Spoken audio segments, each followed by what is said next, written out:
you will get a refresher and also at the same time as well, have an opportunity to look at some of the latest development along the journey of a heart failure patients, all the way from prevention to treatment. Now, before we begin our session today, we encourage, as usual, for the audience to submit your questions using the Q&A function in the Zoom. And also, before that, we would also like to let you know that the CPD points is actually, that is awarded for this particular session is actually 1 CPD point.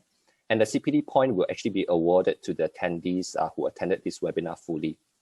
And also, just ensure that you would have already provided your correct and also complete information during the registration as well. And AstraZeneca will help to do the manual submission on behalf of the attendees. So it gives me a great pleasure to really introduce our chairperson for the session today, Dr. Effa Abdul Rahman. So she is the consultant cardiologist from KPJ Damansara Specialist Hospital. It's very apt to have her in today's session because as you can see, she is one of the members of the expert panel for the most updated and most recent heart failure guideline CPG in 2019. She is also currently the council member of the National Heart Association of Malaysia, and she is the president of Women Heart Health Organization for Malaysia as well. So without further ado, Dr. Effa, the floor is yours. Thank you very much, James. Thank you everyone for spending your Saturday afternoon with us, especially with the MCOs in Klang Valley. There's nothing more educational to spend time here learning about the role of SGLT2 inhibitors, which is a new treatment paradigm for heart failure.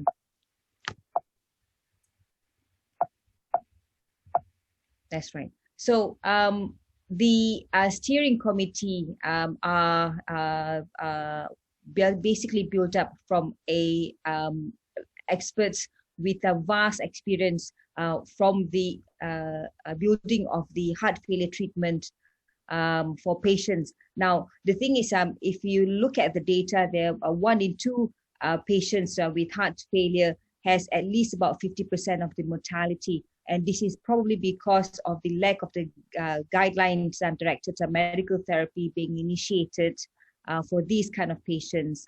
Now, the thing is, you might come across these patients in your clinical practice, and they might be stable or they might be unstable, and you need to initiate new treatments rather than having to wait for a cardiology appointment to only then start the new paradigm treatment. Next slide, please. Next slide, please. Okay. Now, there are 4 aspects that we are hoping this program can help you develop in terms of the management of the heart failure. It starts with number 1 is the diagnosis and how to manage patients with heart failure with or without diabetes. And number 2, we're going to go through about what are the evidence or the data supporting the newer treatment using the SGLT2 inhibitors in the preventive measurements for heart failure patients.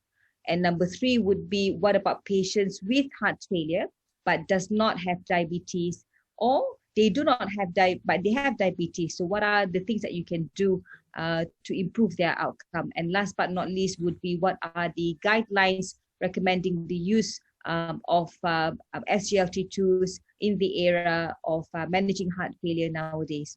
Next slide, please.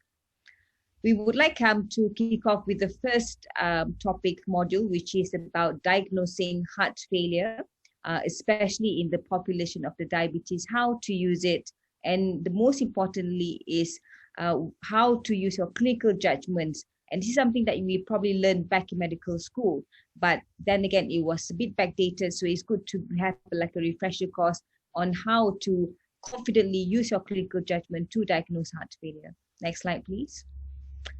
Without further ado, I would like to invite our speaker, Dr. Soot Keng. Now, he is the consultant cardiologist and electrophysiologist practicing up north at Guan Specialist Center. Now, I'm sure he is a man that does not require much introduction. You can see that he is a key player for our NHAM, especially in the scientific meeting that you have attended in the past, and he also one of the important player in the MHRS in terms of spearheading the educations and curriculum of the electrophysiology subspecialty in Malaysia. Dr. Ma, it is my great pleasure to invite you. The floor is all yours. Thank you so much, Effa. Thank you so much for the kind introduction. Let me share my screen.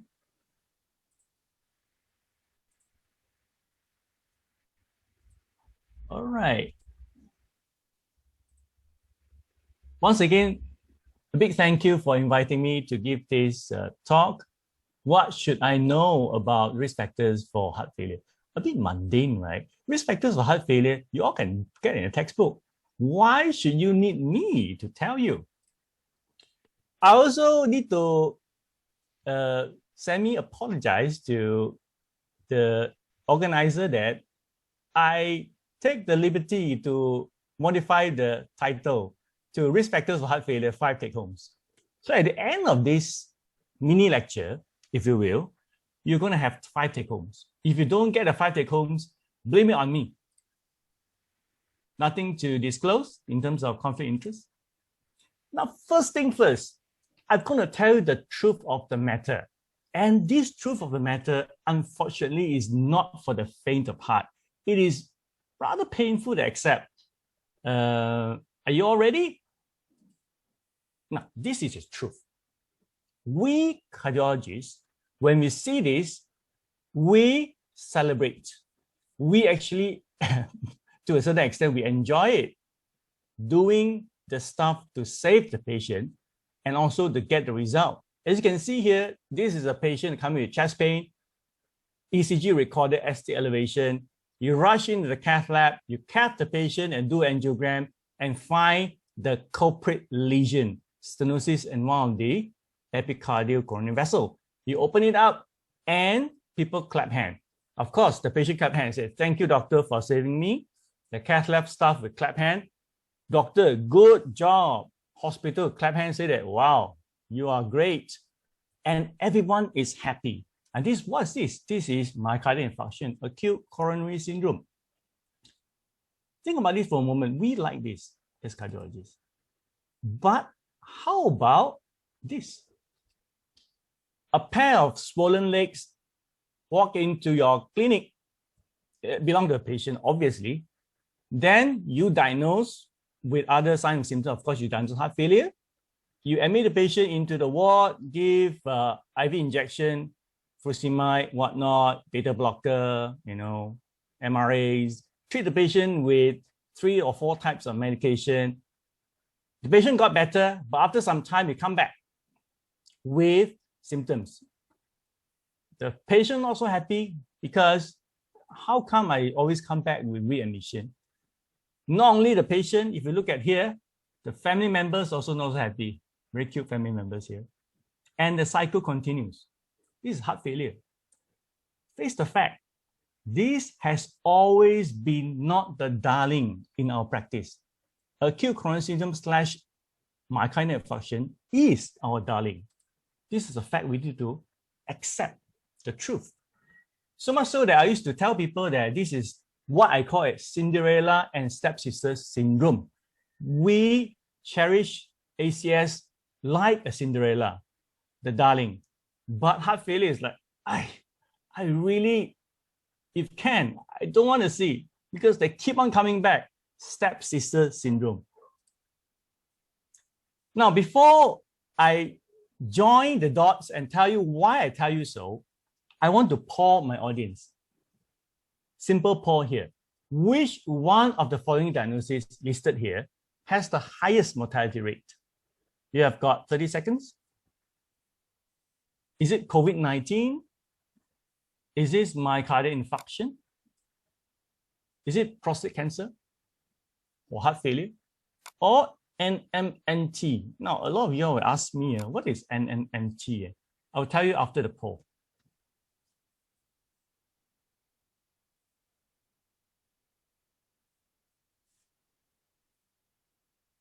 Wow, I don't think I need to speak anymore. Effa, my job is done here. 62% of my audience here voted for heart failure, more than half. I'm very happy. Now, should we end here? Yes. A lot of you will ask me, hey, you need to tell me what is NMNT. NMNT is no money, no talk. Also carry some mortality rates, no money. Poverty is bad, especially in this time. Now, jokes aside, you are right. You guys are so right. Mortality following admission for heart failure is only crowned as second after lung cancer. In fact, it's better than most cancer in this world. Breast cancer in women has the best survivability, and prostate cancer is in the middle. In fact, lung cancer is the worst, followed by heart failure. If you're diagnosed with heart failure, your mortality rate is very high, to the roof. Bad news, but good news also, because we are blessed and fortunate for us to have state-of-the-art, evolving effective therapies for heart failure, which has been with us not so long ago. The addition of RNA plus beta blocker and mineralocorticoid receptor antagonist. Last time we used to have a single agent, become dual, now triple. I think is apt to say that in the near future is going to be 4 or even 5 combination therapy for heart failure treatment, which will tremendously benefit our patients with heart failure.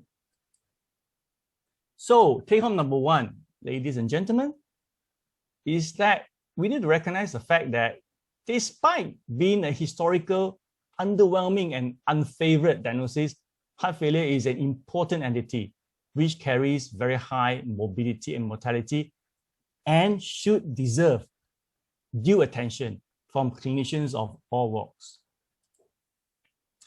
Then comes the next question. Then you may ask me, what are the risk factors then? Remind us.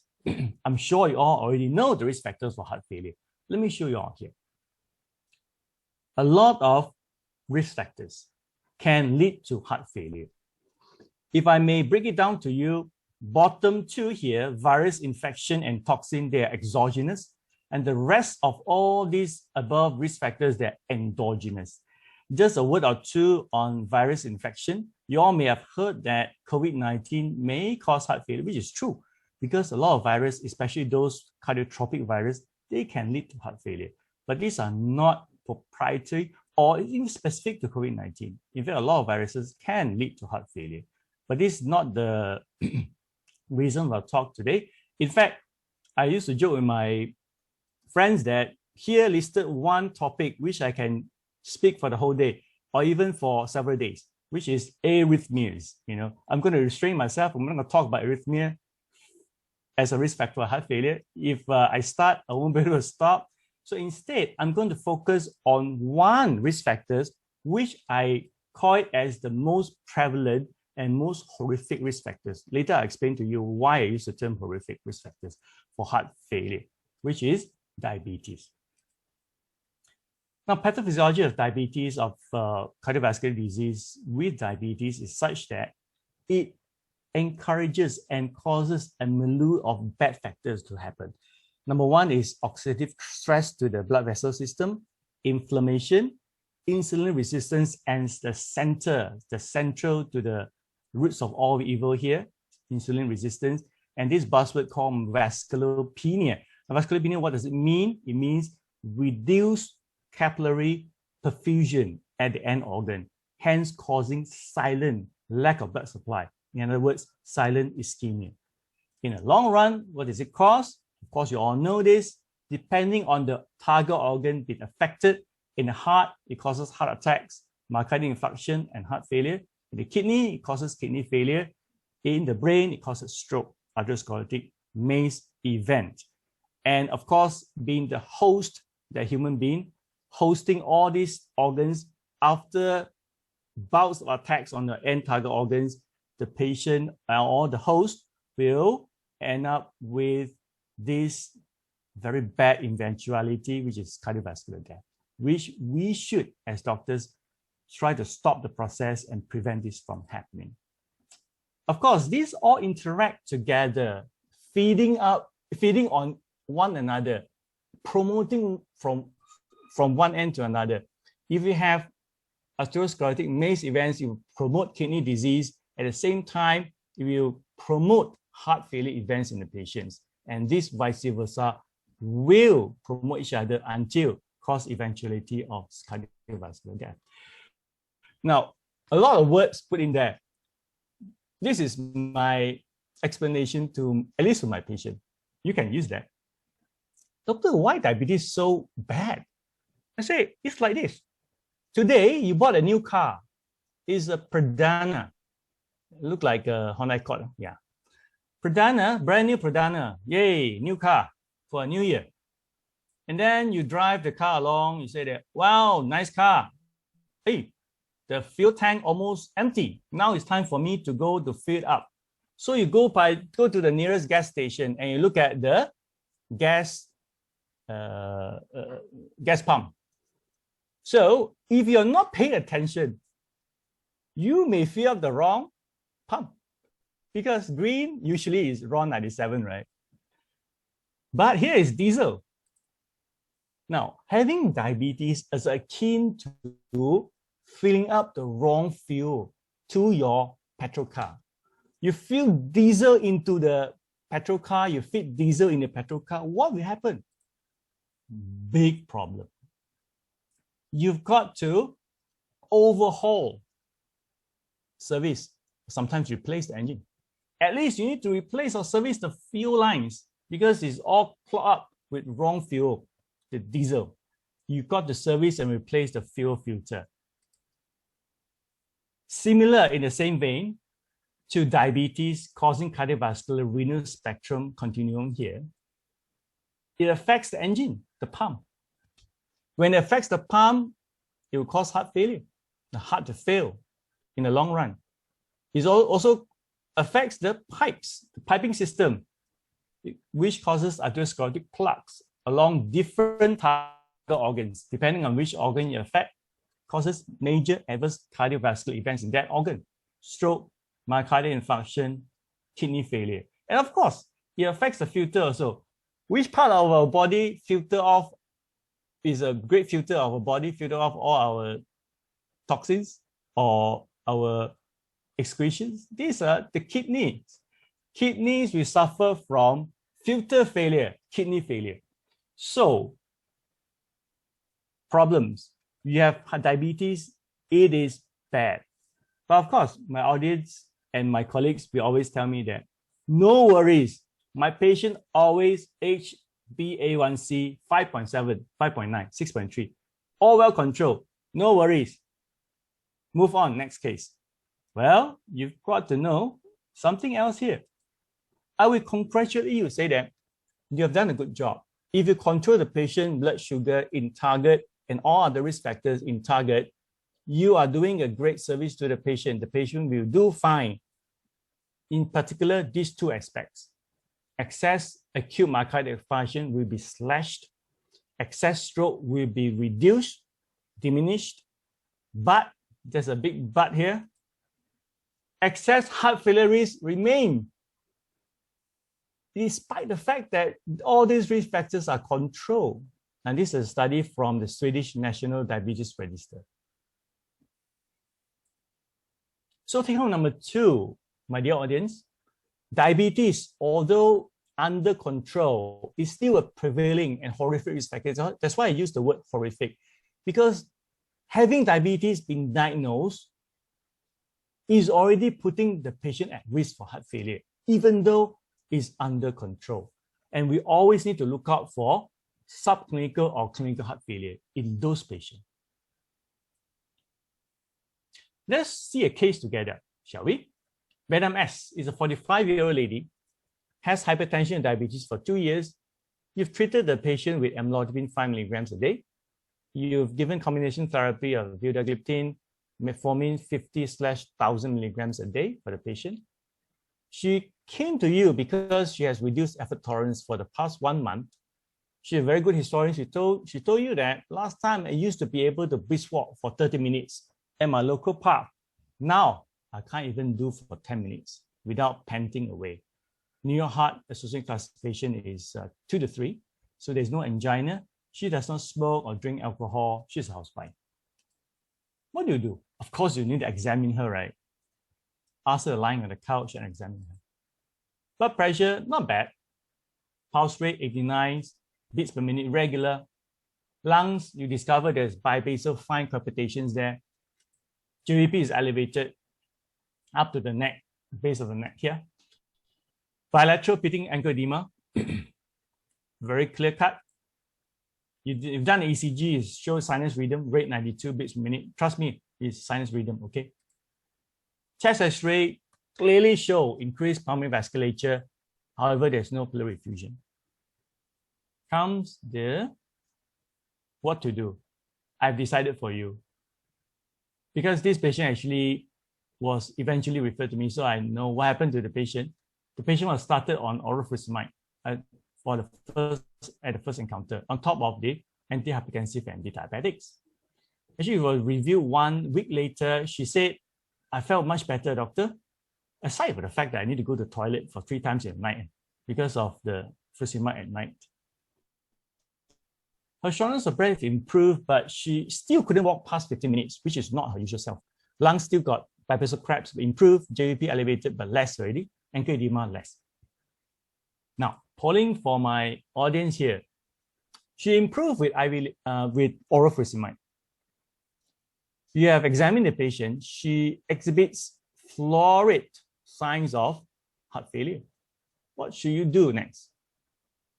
Number 1, diagnose heart failure and start on other heart failure treatment apart from oral furosemide. Or refer for echo. Refer to a cardiologist for echo to determine EF. Or 3, increase the oral furosemide dose. Since it's working, might as well increase it.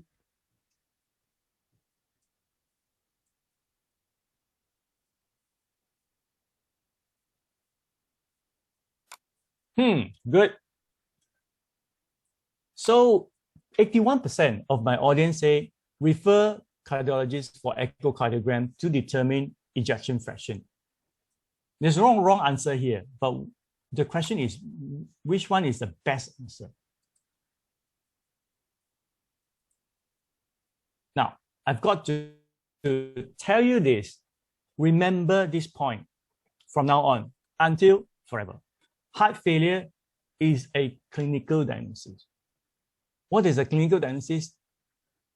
There is not 1 or 2 tests to confirm the diagnosis, but rather clinical diagnosis is a syndrome, is a constellation collection of signs and symptoms that we as doctor collect and gather, come up with a diagnosis.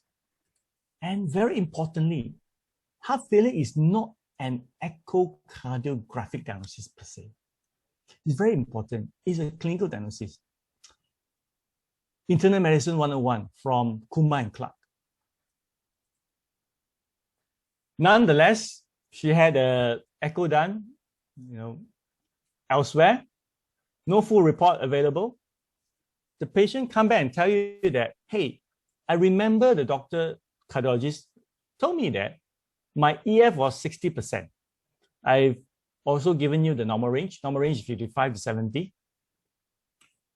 So I want you all to think about this and give the next polling some thought here. Would you revise your diagnosis at this point? EF is normal. EF is 60%, within normal range. Would you want to revise? No. Stubborn. I'll keep the diagnosis of heart failure. Or yes, EF normal, rule out heart failure. Please poll.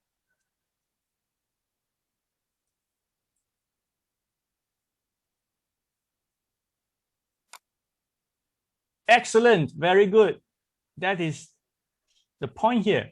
Over 90% say you keep the diagnosis of heart failure. Exactly true. Be confident because there are at least 2 types of heart failure here as per echocardiographic features. One is called HFpEF, HFpEF. What is that? The small p here means preserve. Heart failure preserve ejection fraction, and have ref, HFREF. The R here means reduce. A lot of us remember that the heart is a pump. Actually, it is not only a pump, it is also a reservoir. Because in order for something to pump, I must be able to unpump, relax also, so that blood will fill in, being a reservoir, then I pump again. So it's two main function, equally important function of heart: pump and reservoir. So these two types of heart failure exist, but if you do echo on patient and you call EF normal and you dismiss the diagnosis heart failure, then it's wrong, because there are other echocardiographic features to suggest whether this patient have heart failure with preserved ejection fraction. So don't dismiss the diagnosis heart failure based solely on EF being normal.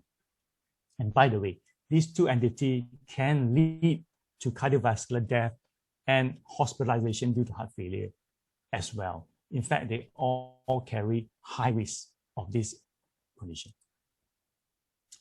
So, heart failure in diabetes, be mindful that very high rates of subclinical heart failure, i.e. HFpEF, in diabetic patients. We, as clinicians, we always need to be mindful about this fact. Fortunately, good news. Regardless whether you have HFrEF or HFpEF, heart failure with reduced ejection fraction or normal preserved ejection fraction, SGLT2 inhibition using dapagliflozin in this case, in this particular paper, can reduce the endpoints, the bad endpoints, variables here, as shown here. So it's good news for the patient. But you got to open your eyes and recognize the subclinical form of heart failure in those patients. So takeaway number 3, my dear colleagues here, is heart failure is a clinical diagnosis. Be confident to start treatment. Now, there are 2 layers of action here. You are confident of diagnosing, but you must be confident in starting as well. I think these two should come hand in hand. You diagnose, then you treat.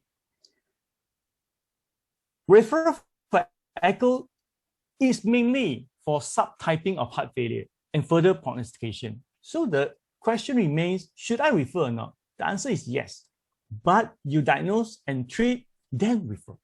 This should be the correct stepwise method. Favorite question by my colleagues here. Wait, absolutely no signs and symptoms. Doing extremely well, but the patient diabetic. Well, we need to go back to basic. Heart failure staging, ACC-AHA stages of heart failure, starts at risk factor.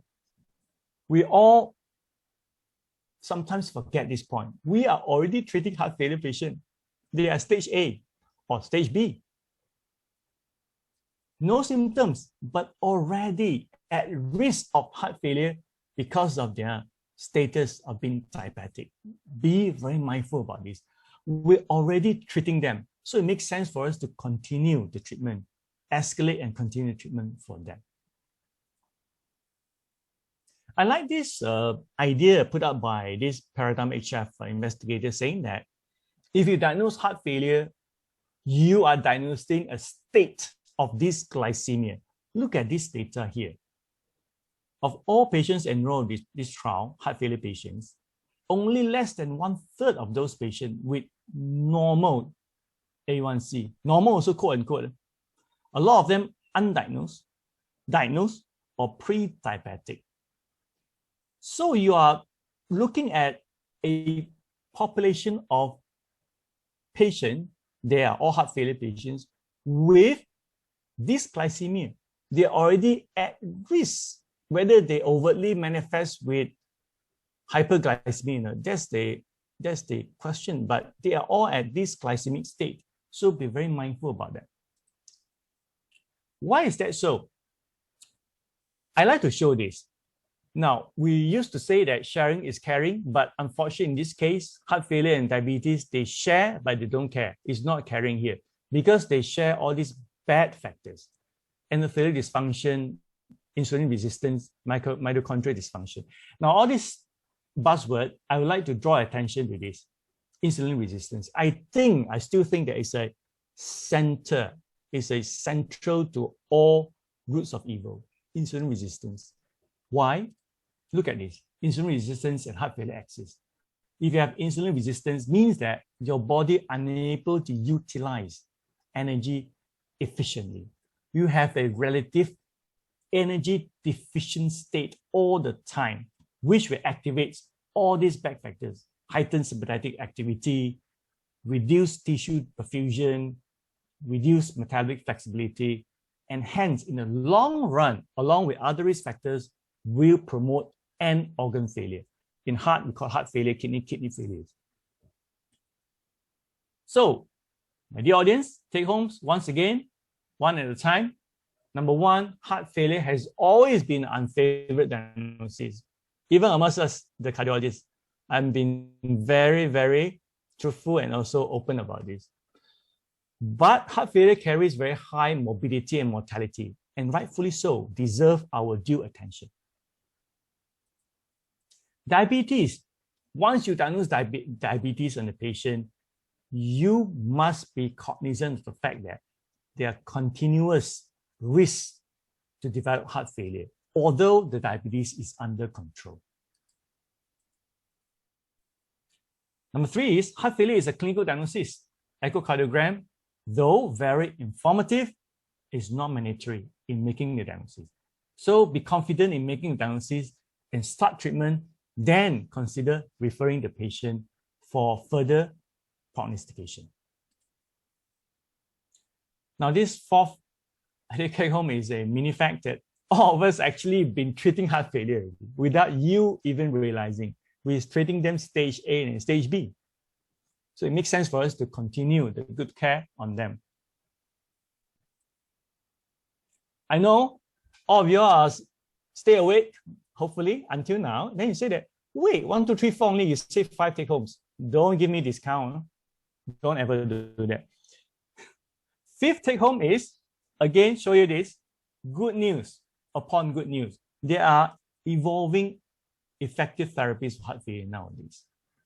Better and better outcome for heart failure patients.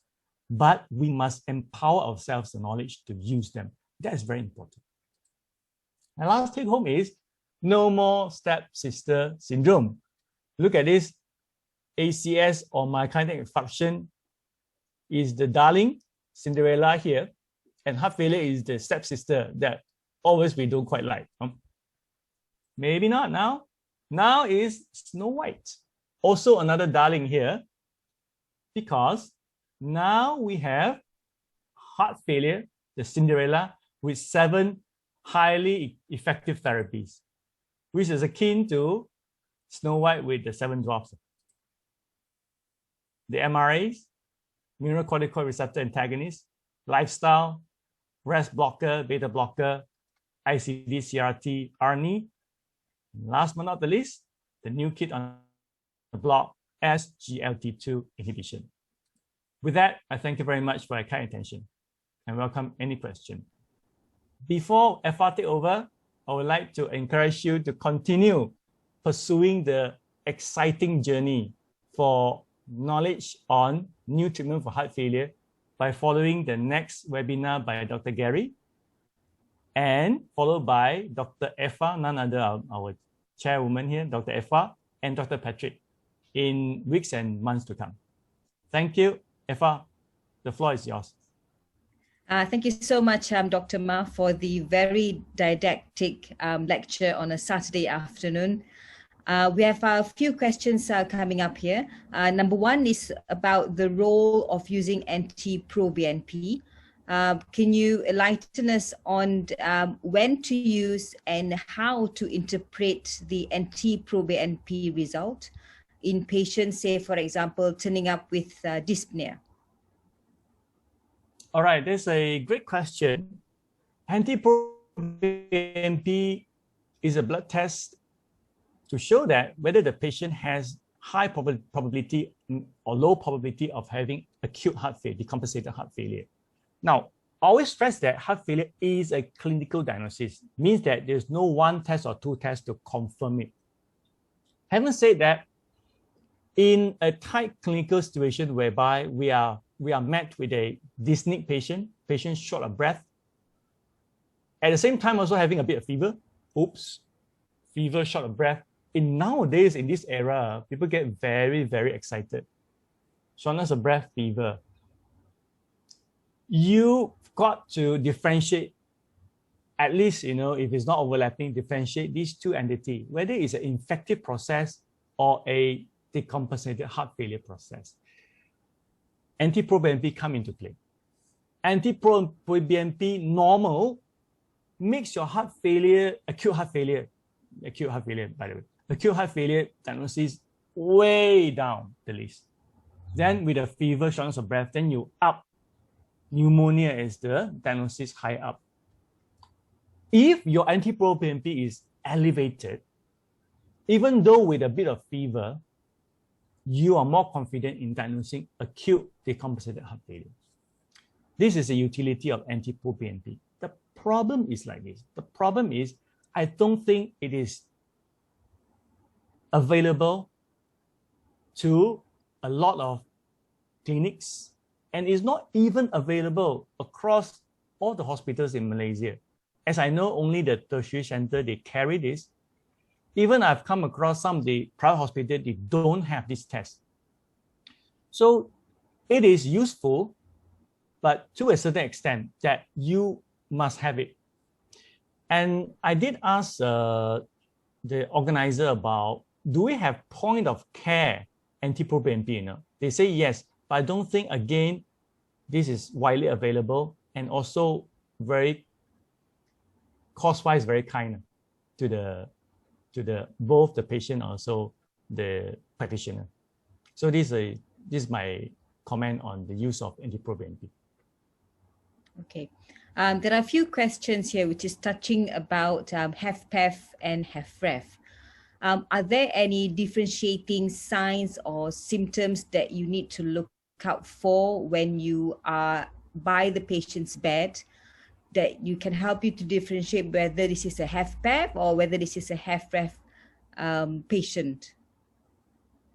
Now, unfortunately, there's not one sign or symptoms that can differentiate these two entities. It's largely, I must say, it's an echocardiographic kind of pulse. But having said that, when you look at the patient profile, if the patient is a lady with or without diabetes, usually diabetic, in their 40s, and they display florid signs of right-sided failure, minimal signs of left-sided failure, as in cracks in the lungs, but JP is very raised and ankle edema quite bad. You are thinking more of the variant of heart failure with preserved ejection fraction. I call this in a jokingly way when I did round in last time together with my house officer. This is called small heart failure. Small heart. Heart masih kecil lagi. Small heart, not dilated yet, but it's failing because unable to relax. Usually pulmonary pressure a bit high. That's why you have JP up and ankle edema. Compared to HFrEF, heart failure with reduced ejection fraction, usually is biventricular failure. You have florid signs of left-sided failure, craps until mid-zone, ankle edema, mid-shin, JP is up. And usually those patients would be, not to typify them like this, but then male in their 60s, multiple risk factors, with or without history of myocardial infarction. Those are the profile. So there's no one sign or symptoms that can differentiate these two. But then when we gather the patient, when we gather all these signs and symptoms, we can sort of guess which category they fall into. And anyway, by the way, you guys need to understand this. Management-wise, they do not differ much, except the fact that the data supporting the treatment for HFpEF, heart failure with preserved ejection fraction, is way less than HFrEF. That's right. Back to you, Dr. Effa. Yeah. Right. Okay. Now, if we diagnose a patient with HFpEF, but you did not initiate the treatment, can they progress to HFrEF, or is it totally two different subclinical entity straight away? They can progress to HFrEF. I mean, that's a short answer you want. But usually, if they start with HFpEF, they will be in HFpEF mode, if you will, for quite some time before they go into HFrEF. Now remember, these are not distinctive entities. They all have overlap pathophysiology. So you're absolutely right. They can progress into more morbid heart failure states. Okay. So there's one interesting question. What's your usual practice whenever you deal with patients with diabetes?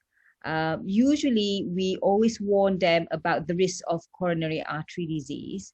And one of the audience said, should we now put the same emphasis to discuss about the risk of developing heart failure whenever you deal with patients who refuse to comply to medications? If, for example, they have diabetes or high cholesterol, high blood pressure, but they do not have heart failure yet. What is your usual practice?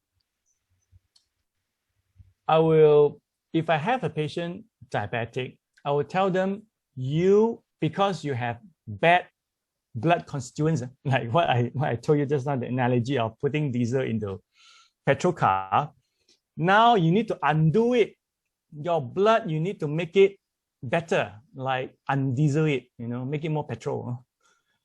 How to do it? Control your diabetes, lifestyle, take a medication, because you're at risk of end organ failure. I always tell them all the organs, usually 3 only.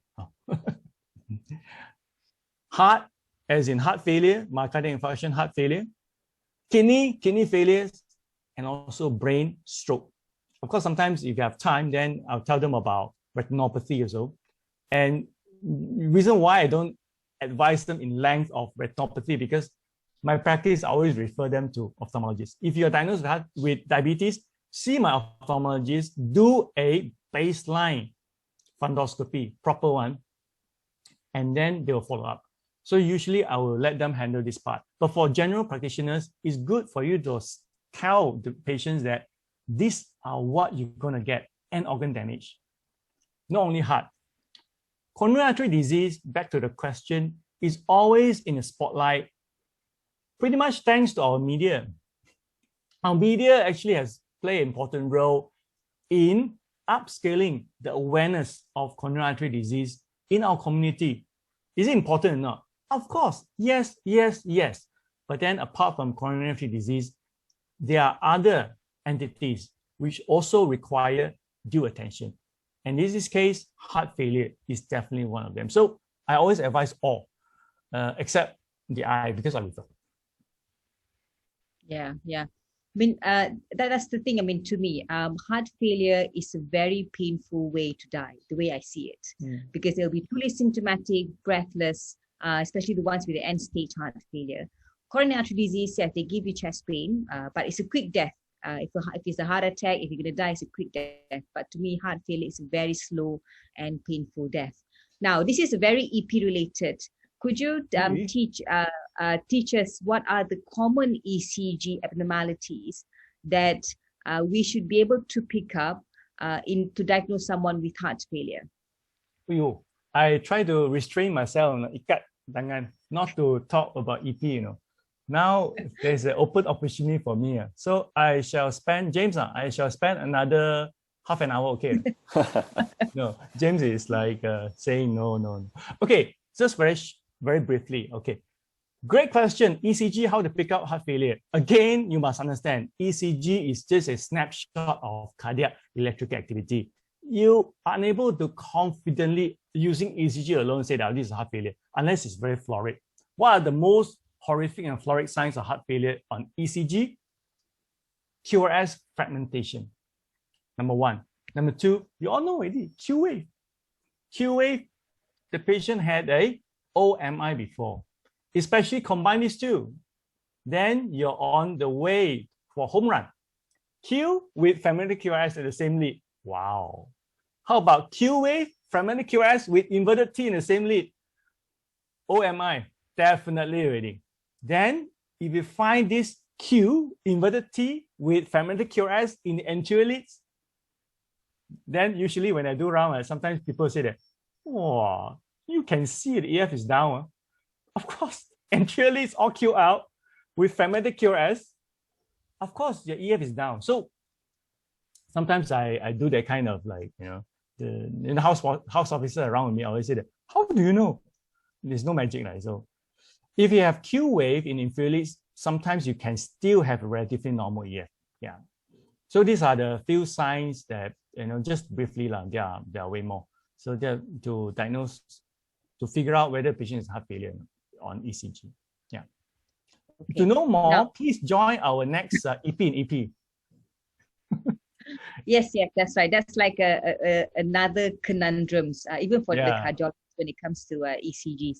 Yeah. Okay, now we have actually few questions on the treatment, which I think we can certainly just discuss a little bit about it. But having said that, just to let you know that we do have another section in the module that would discuss about the treatment part of heart failure using SGLT2s. Yeah. But I think it's something that probably everyone wanted to know. It seems to be it's a reasonable choice to start SGLT2 inhibitor for treatment of diabetes in patients with heart failure. Now, what about starting SGLT2 inhibitor in heart failure patients without diabetes? What are your experience? My experience is still very limited because the indication is still very new, right? As you all know. But I've seen improvement in patients. Especially, these are talking about my own experience in terms of edema. So actually they pee more, actually they pass urine more. So their body weight comes down. Mainly they lose their water weights. So they improve a lot on their heart failure symptoms. So SGLT2 inhibition can be used in patients with heart failure with or without diabetes. The reason why I want to go deep into this, because actually this is the topic of my dear Dr. Effa. So Dr. Effa is going to talk about this in 20th of March, 2021. Oh. 3 to 4 Don't PM. spoil Please it. Stay tuned. Yeah, no spoiler here. Okay.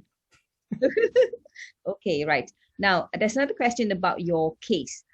Say, for example, you strongly suspect the patient in front of you has heart failure, and the waiting times to the cardiology outpatient in the government hospital, say, for example, is 3 months.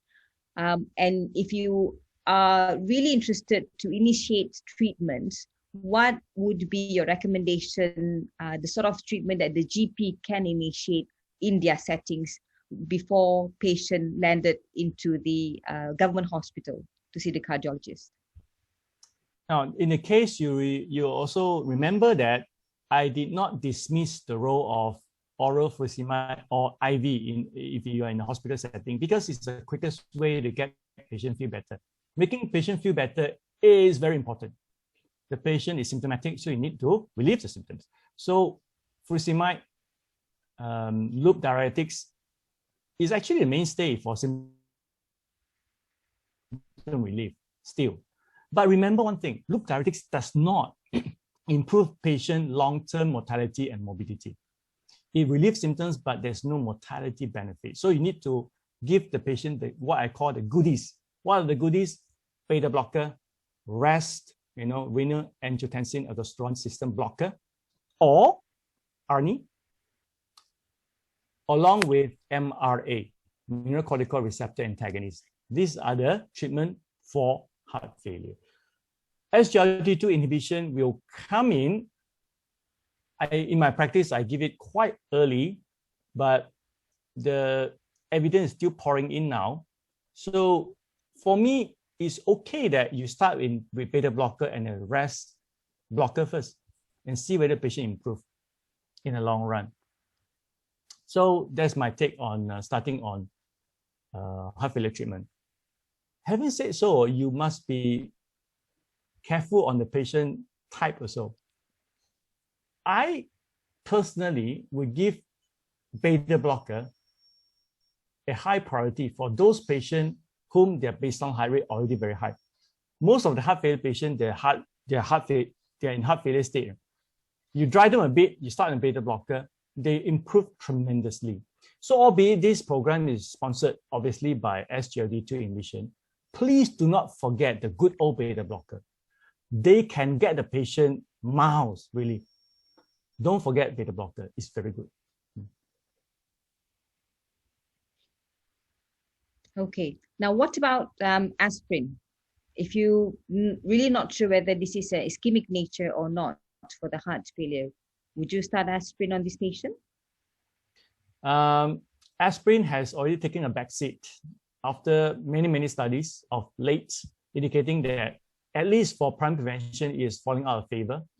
If you diagnose coronary artery disease, it's still a role, no doubt, but in the absence of clear evidence of coronary artery disease or atherosclerotic disease of any vascular beds, aspirin is largely not being recommended anymore. Unless, of course, history of MI, history of stroke, and then other or peripheral vascular disease. So I wouldn't start the patient on aspirin based on a diagnosis of heart failure. This is my take. But there's a but here. Be mindful of, and you see, I try to restrain myself, cannot already. Be mindful of risk of atrial fibrillation in this patient. Yeah. Then they're at risk of stroke. You need to anticoagulate them. Not with aspirin, but with anticoagulation.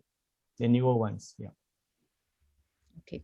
Right now, the GPs often get echo reports and they always see diastolic dysfunction. So does diastolic dysfunction equates HFpEF? Yes and no. In fact, this question, I really want to invite Effa to chip in, Dr. Effa is an echo expert, I wouldn't want to, I need to humble myself, like the other way around, humble myself and invite Dr. Effa to say something about this, conundrum. Diastolic dysfunction equals to HFpEF. I think yes or no, right? Depend on the degree. Yeah. Effa, you please help me to answer. Okay, now diastolic dysfunction is common in patients with HFpEF, but not necessarily if you have diastolic dysfunction, you have HFpEF. That's the thing, because diastolic dysfunction is a very common. Sometimes it occurs in aging patients, or it occurs in diabetic patients because of the disease, but not necessarily the ventricles are always stiff. That results in HFpEF. And if you do measure NT-proBNP, they remain negative. To diagnose HFpEF, you need to have raised NT-proBNPs, symptoms of clinical heart failure, and also structural heart remodeling. So that will be the full field of the HFpEF. So it's a bit of a chicken and egg scenario. So diastolic dysfunction is very common among HFpEF, but not necessarily if you have diastolic dysfunction, you have HFpEF. Yeah. Great answer. Thanks, Effa. Okay, right. So we've got a lot of questions in NT-pro about the use of NT-proBNP in diagnosing heart failure. We know that there's a lot of agreement to use NT-proBNP in the setting of diagnosis, but what about using NT-proBNP in monitoring patients with heart failure responding to treatment? Yeah, of course, it's one of the indication of usage also. NT-proBNP to monitor the treatment efficacy, or whether the patient respond to treatment over time or not. In my practice, I use that all the time for patients whom I've implanted a cardiac resynchronization therapy device, a very expensive device, CRT, and then I take a baseline NT-proBNP, usually in thousands, usually 6, 7, 9,000. And then I implant a CRT. I'll take one before discharge, usually is 2 or 3 days after, it will drop. and after a week or two, you've dropped further. So that's how I monitor my patient. So the answer is yes, you can use that to monitor the patient response or progress to treatment. Yep. Okay. Now, this is also another conundrum that the GPs tend to face about initiation of ACE inhibitor in heart failure patients who are at risk of developing hypoperfusion, which means the kidneys. So we know that blood tests is not sometimes as accessible for the GPs compared to doctors in hospitals. What are your thoughts about initiation of this guideline-directed medical therapy, particularly ACE inhibitors, and in patients whom you have no idea what are the kidney functions like? Yeah, it's a bit dicey here because technically, we really need to have a baseline creatinine renal function, aka renal function, before we start a rest blockade. Because after a few weeks later, 2 or 3 weeks later, we need to recheck. In case that we are tight on resources, we cannot, then my suggestion is go clinical. But at some point in time, you still need to check the kidney function. So how to check them clinically? Usually a limiting factor for optimizing the dose of a RAS blocker or an RNA is going to be blood pressure. So the patient will feel, oh, I feel lousy. After you start this medication, I feel like I want to faint. If they are symptomatic, check their blood pressure lying and standing. If it's really low, then you need to decrease the dose or temporarily withhold it for the time being. But on the other hand, I need to remind my audience and my colleagues here one thing. If the patient has no symptom, patient has heart failure, for example, you diagnose, then you start on ACE inhibitor, ARB, or an RNA. When you check blood pressure, before that, 110/80. Oh yeah, now I start already, 90/60. Sweat. But look at the patient, are you okay now? The patient said, I'm fine, doctor. Don't stop, because blood pressure is not a numerical measurement. Blood pressure is a functional measurement. It should be a functional measurement. Means that the number that appears in your sphygmomanometer may be enough to perfuse the organ already. Patient has no symptoms. So continue the treatment despite the fact that the numerical pressure on the sphygmomanometer is horrifying. That's the encouraging point I want to give to my audience. Yeah, never rely on the numerical value there. Ask the patient. If patient got symptoms, do the right thing. You need to withhold or reduce the dose. Yeah. Okay, right. Now, you'll be surprised how time flies when there's good times. We've almost approaching 4 o'clock. Before we close our floor, Dr. Ma, do you have any take-home messages that you want to re-emphasize to our audience? My take-home is the 5 take-home. Be confident, diagnose is a clinical diagnosis, start treatment, and then considering referring.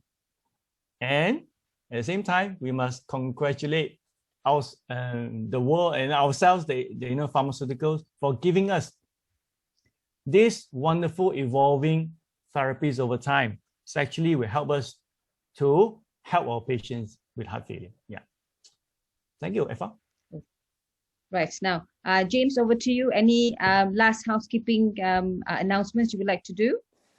No, we would like to take the opportunity as well to thank Dr. Ma and also Dr. Effa for the session today, and also the audience to join us today.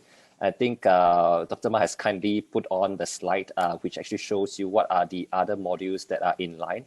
So we have 3 modules remaining. As you can see, they are about 2 to 3 weeks apart from each other.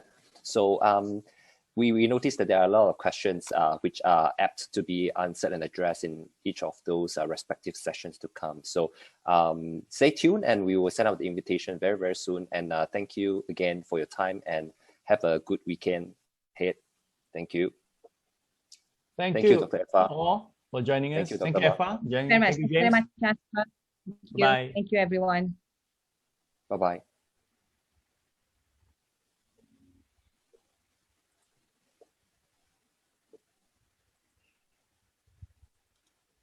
Thank you, Dr. Ma, Dr. Effa.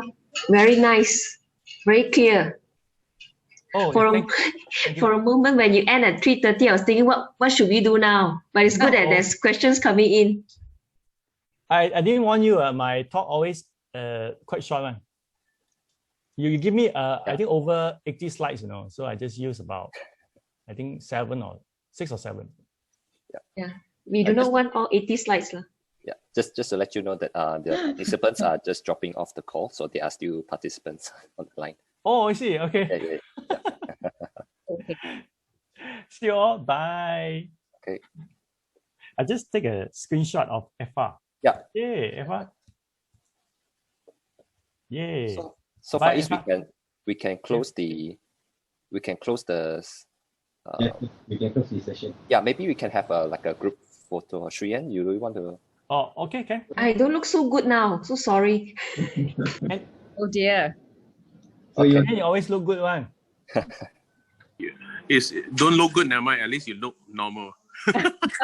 Faris, the most handsome man in this group. Yep. Okay. I will take the screenshot. Anyone, Ricardo or Shuyan, you want to turn on your camera? But Effa, very excellent chairing. Very very smooth. Thank you, Dr. I also learned a few points from you. Thank you. Thank you so much. It's a Chinese New Year stance. I know, right? Yeah, very interesting. Very interesting.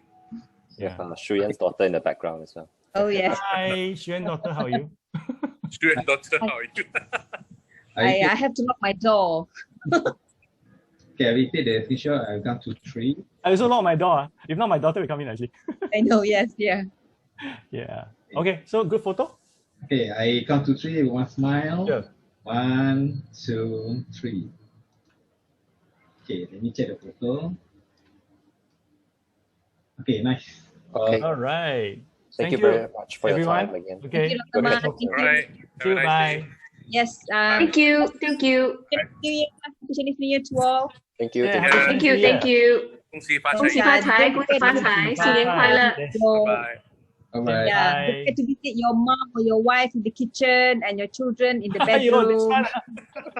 Yes. A lot of visiting. A lot of visiting. Okay, bye. Thank you. Bye bye. Bye. Take care. Bye. Bye. Bye.